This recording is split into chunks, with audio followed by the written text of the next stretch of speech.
Alright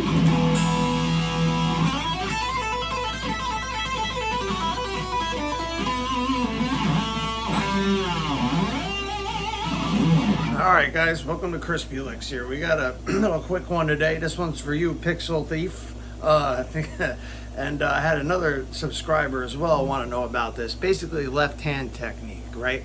And how do you get your left hand, how do you get these, especially these last two fingers, really up to speed and up to snuff, right? To where you can do what you want with them on command, right? It's going to take time, right? You're not going to, there's nothing I'm going to be able to tell you or show you that'll warp speed you to that, but it will give you the building blocks that if you consistently do them will get you there, right? So let's start with just your hand, how it's built here, right? If you look at a diagram of like the muscles in your hand, these three fingers are closely connected muscular wise, and then this pinky thing, it's kind of an add-on, it's kind of its own thing, and the thumb is kind of its own thing, right? But how does this help us, right, with practicing guitar, right? So what we're going to want to do is you're going to want to practice to get these things stronger. For one is finger exercises.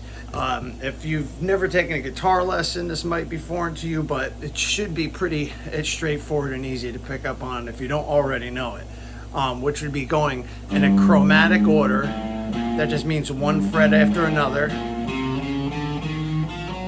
right?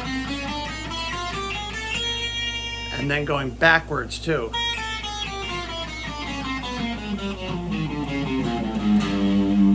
And you never want to just do this though in one place, right? Because as you get higher up the neck, the frets get closer together. And your hand will have to move positions, especially depending on what kind of guitar you're playing. Up here, if you're playing a Les Paul or a guitar without a cutaway, say, even, like, you know, you got to do some weird shit up here. So you'll want to get used to that, you know, by playing the notes way up here, right? So you're going to want to do both of them. Play it like way down on the neck, play it in the middle of the neck, play it way up high on the neck. And you just keep going and, you know, do it backwards too. Right? And you start it usually, say if this is my right hand, right? You're going to start it by picking one hand. Right? And that's okay, that's fine. That's where you start. You're not just going to be able to do this right away. Otherwise, everybody would play guitar, right? So you can do them with just downstrokes,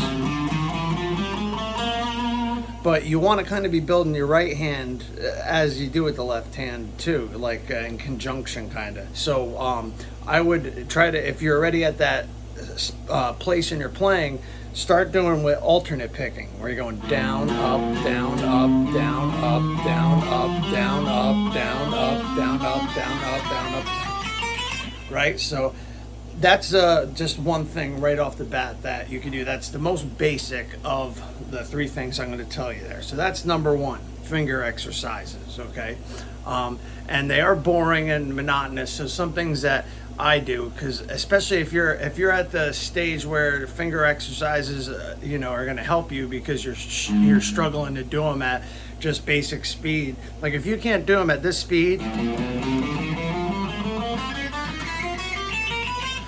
that means you need to work on it, right? So, or that means working on it will be beneficial, more or less. So when you're watching TV or something, sit with the guitar in your lap. It don't got to be plugged in. And when these commercials come on and shit like that, you know, run through those exercises, right? Another thing you can do is say said finger, say particularly I was asked about was your ring and pinky finger. And each of you could see how they kind of, you know, the space in my hand is even different, like where my pinky is between the rest of my fingers. So this guy is definitely an oddball out and is the hardest and the last finger to want to cooperate. But if you start using it more, right, if you start changing your practice routine, right, that will change your playing, right? So if you're still practicing the same things and you're not seeing results, you know, after a month or so like that, then change what you're practicing. So for example, say I'm just playing basic power chords, like,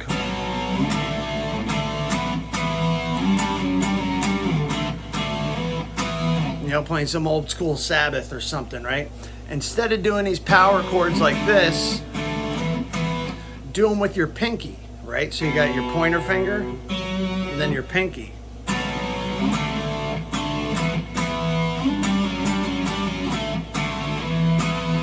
Right? And then that will you be getting used, that'll help your finger develop more, your pinky develop more, because you're using it more.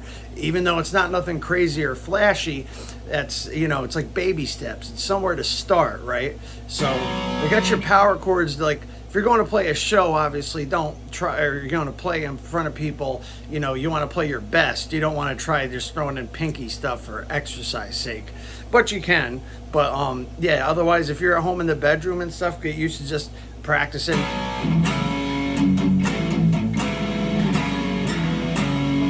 Right? Going on and off just with power chords with the pinky, right?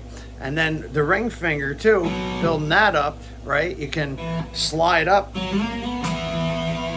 to different things, right? So say,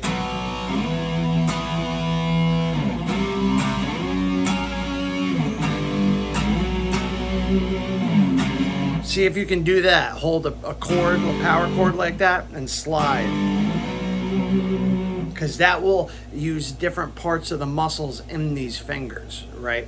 So that's one thing to look at and see if, when you're practicing, and are you doing the same thing, you know? Because you might get really good, say, at doing finger exercises, but you can't like play certain licks or something like that. And that brings us to kind of like the third thing is instead of, you know, sliding up, you know, with each finger you can do this too, right?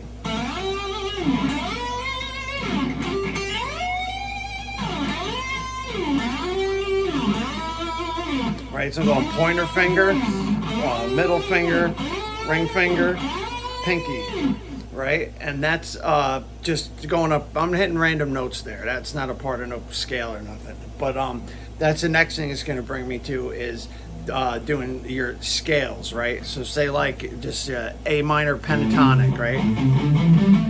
Every guitar player should know this, right? Pattern, right? So what you can do is you can hammer on and pull off just that, right? And just do it for until you start to feel a burn in your hand, or until you can't do it no more, right? Like, so you're just going, and it's going to be hard at first. It might even be hard to even just to get the note at first. And if you have to, use your right hand here, right? And I'm going to hit, right? So that way you can make the sound of both notes hitting, right? And then eventually you'll be able to just go, right? So you can do that Van Halen kind of, or what is it? Right? So anyway, so we got that, right? And then you got hammering on, same thing, you get to the next one.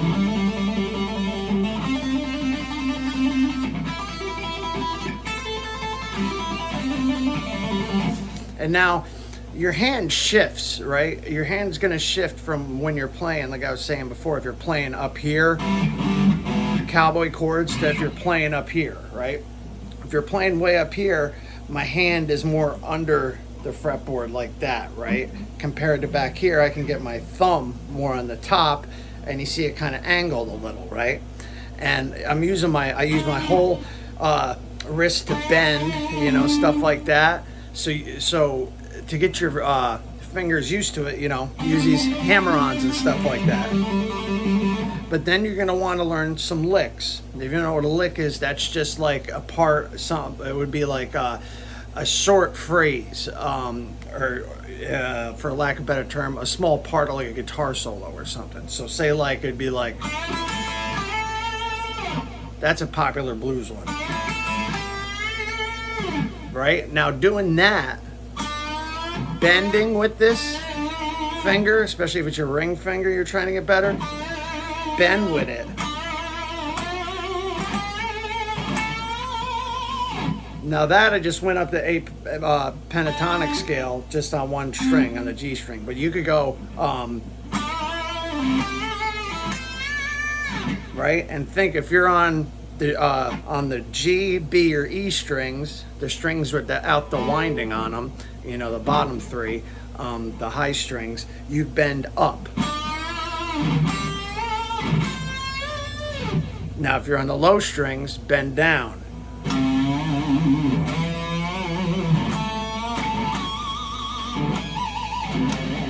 You can even practice your squeals with it.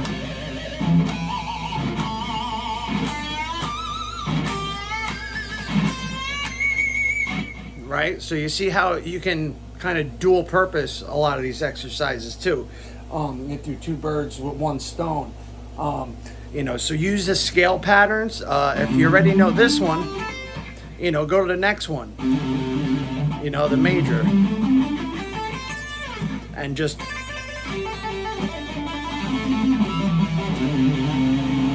right, and you would just hammering on here, and that's just going to get your hand better in general, right? And then also, this is another great one, ripping off 5th fret to 3rd fret to open, right? So I'm doing first is I'm hitting it once with the pick, right? So I got the pick here hitting it once, and then I'm snapping off with that pointer finger here.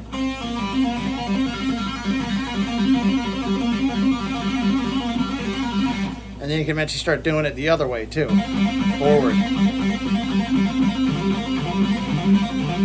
And it sounds really good here because this is all in G minor pentatonic, the open string, the 3rd fret, and the 5th fret, right? On both the D and G string, right? So you can go.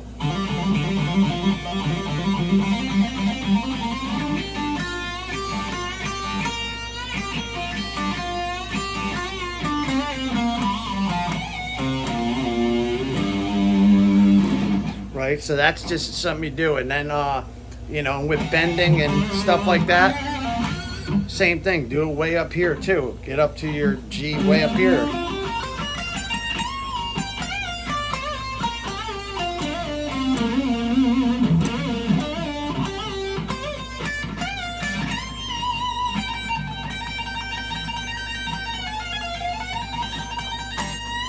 Right, so this is right, very raw too. I don't have any audio going through my computer, so I hope you guys can hear this all right. I should have did this more, but yeah, you'll get more of the, you know, and do, like I said, you do them in order too as well. Like if you're just starting playing, you know, try just hammering on with this one, then hammer on with this one, then hammer on with this one, you know. And then you can put licks together that'll, you know, work on both your ring and pinky finger, right? So this is one of the money makers right here.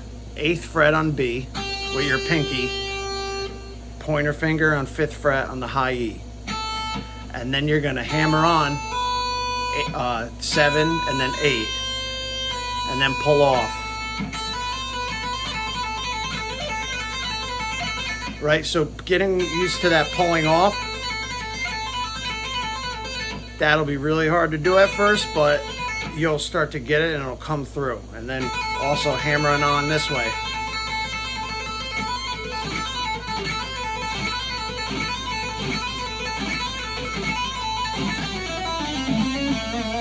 Right, so that's right, so that's those are a bunch of different ways that, you know, you can use to strengthen your fingers. You're going to become like a hand athlete playing guitar. I tell this to all my students, right? So you got to think of that. You got both hands working in concert.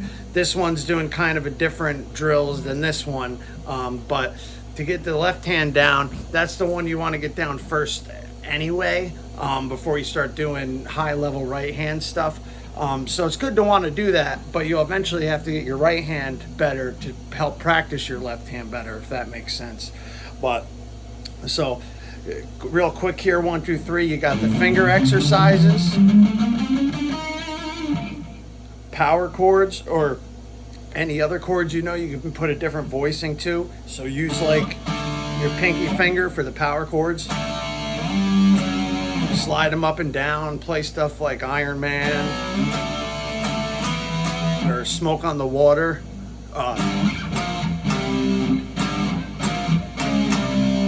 Right, and I'm just using my pointer and my pinky. The more you use it, you won't lose it. So just keep with, I still do this sometimes, put my pinky in spots where I don't need to, but I do it to give it that extra practice. And that's really what you want to do in a nutshell. So put anything in the comments if you got any other questions about this. Sometimes people get really hung up on how you're holding your hand and your finger and stuff like this. But if you're at the level where you're needing to practice this kind of stuff, not to knock it or anything, because I still do it too, but you generally don't. You don't need to worry about exactly where your hand is here and there. But for general idea, your thumb on the upper part of the neck, your thumb can hang out up here. Some people do thumb chords even, you know what I mean? Like Hendrix is known for doing that a lot, right? Where you do a G bar chord like this. I just do them like this. But that's the two kind of ways you play, right? Is you have the hand like this with the thumb. Let me see, get a shot. See, the thumb is like in the back and the middle of the neck, right? Right? It don't matter if it's curved a little or whatever, but it's back here somewhere, right? In the middle of the neck. And then that pokes out your hand. You see how my wrist here now is up like this? So that way all my fingers can hit these frets.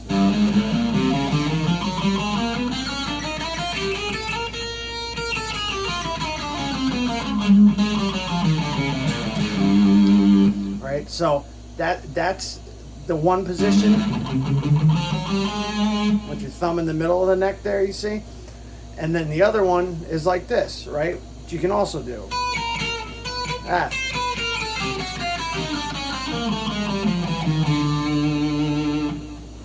And you want to get good at doing those both ways, because sometimes you're going to need to have your hand, your thumb in the back of the middle of the neck, say to do stuff like that, and then sometimes you're going to want it up here because you're doing like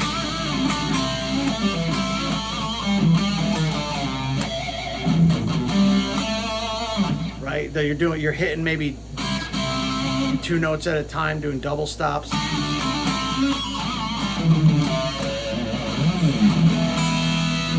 Right, so I hope that helps you guys out.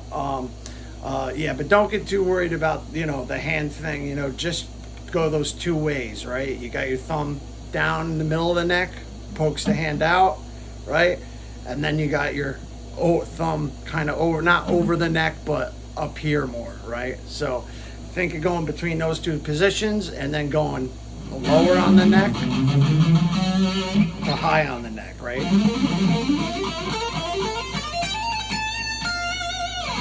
All right, so I hope that helps you out, Julian, and or Pixel Thief, and yeah, let me know how you make out. Give it definitely a few weeks, and if you do this regularly, man, just 10-15 minutes a day just working on that, you'll see it really start to show. And then learning stuff that's hard, like challenging yourself, like try to learn, I don't know, a solo by somebody like that you think you can't play, and just try getting through it and see what happens. There's nothing that it can hurt, right? You can always try to do stuff that's you think is out of your range, So yeah, hope you guys like this one, and it helps a lot of you out. And yeah, let me know in the comments what you think, and if there are any other ones that you know of that I should have probably added in here. But have a good one, guys. Thanks for watching.